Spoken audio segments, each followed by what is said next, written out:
Olá, meus queridos, tudo bem? Espero que vocês estejam bem e a família de vocês também, tá? O conteúdo dessa semana é sobre o texto dramático. Nós preparamos um material para vocês que temos aí a junção dos capítulos 9, 10 e 11, que são todos do mesmo conteúdo, onde o nosso objetivo é que vocês leiam e interpretem um texto teatral e elaborem um roteiro de peça teatral a partir de um texto selecionado.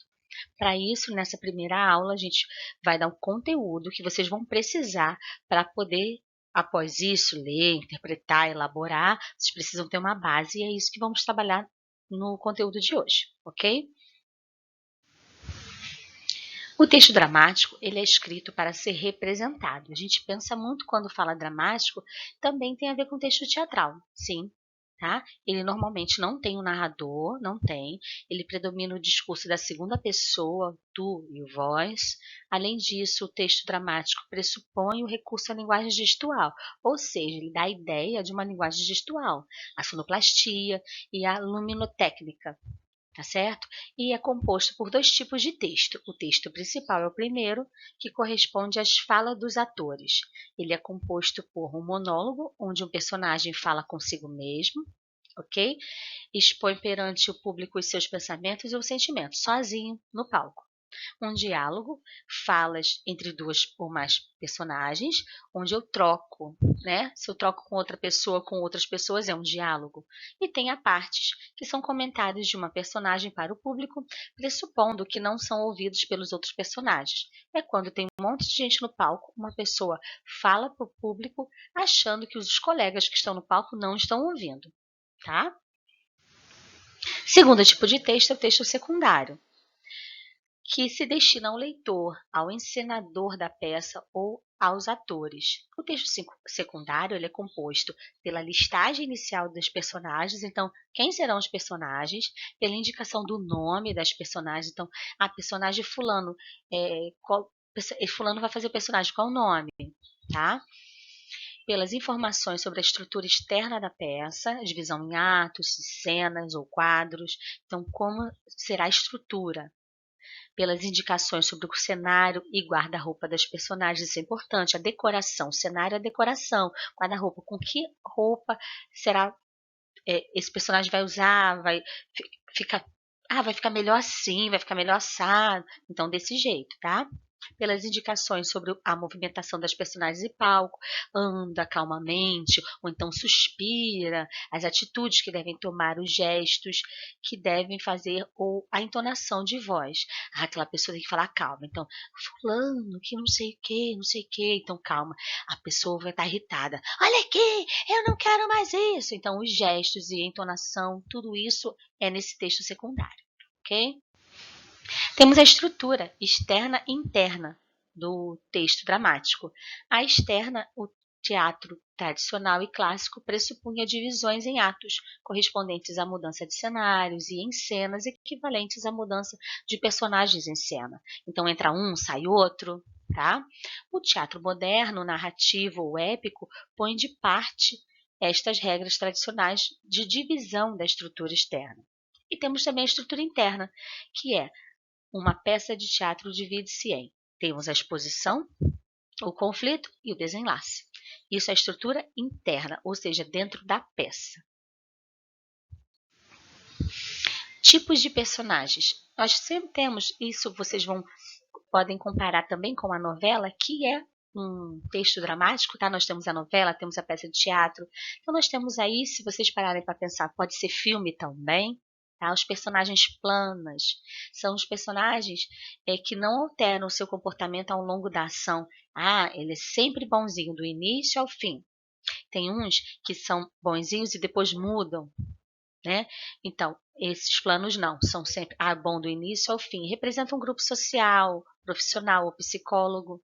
Tá? Então, por exemplo, o profissional médico vai ter uma conduta todo o tempo do drama, certo?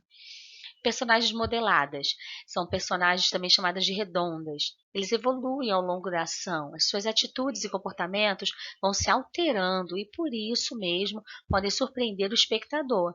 Então, por exemplo, era bonzinho, aí de repente começou a ficar mais zangado, mais bravo e depois ficou mal.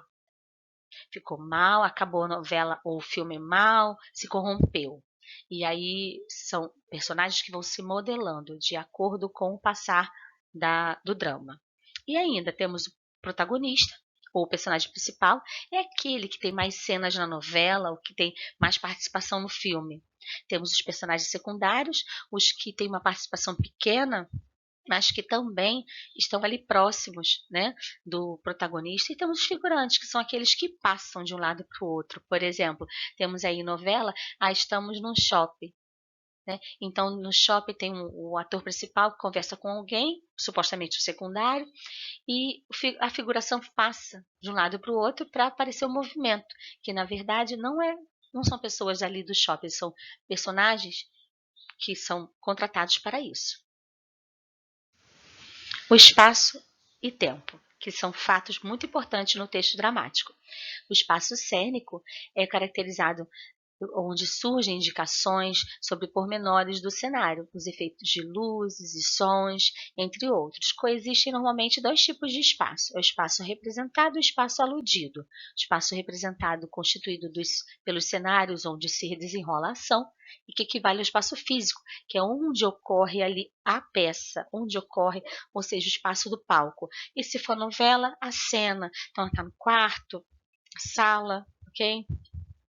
Corresponde às referências, o espaço aludido corresponde às referências a outros espaços que não são representados. É quando você está na sala e comenta, será que fulano está no quarto? Será que fulano está no shopping?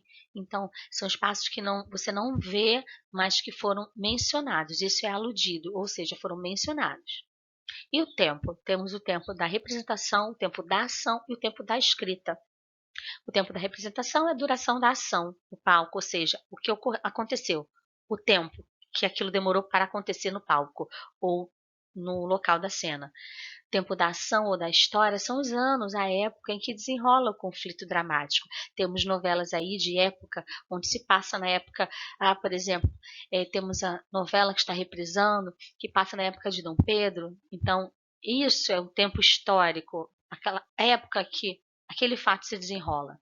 Tá? E o tempo da escrita ou da produção da obra, a altura em que o autor concebeu a peça, quando foi que isso foi escrito? Porque a gente pensa às vezes que fez e já colocou em prática, já fez a peça, ou já fez a novela. Não, às vezes o autor, ele demora, ele escreve, passam meses, passam anos, e ele escreve, e só depois, às vezes, de 1 ou 2 anos, ou até às vezes mais do que isso, para aquilo ocorrer, para nós visualizarmos. Tá? Então, temos aí vários tipos de tempo, ok? Esse é o nosso material da semana. Espero que vocês tenham gostado. Já a partir da semana que vem virão os exercícios e as atividades que vocês vão poder ler, interpretar e também reproduzir um texto dramático. Tá? Um beijo grande, fiquem com Deus.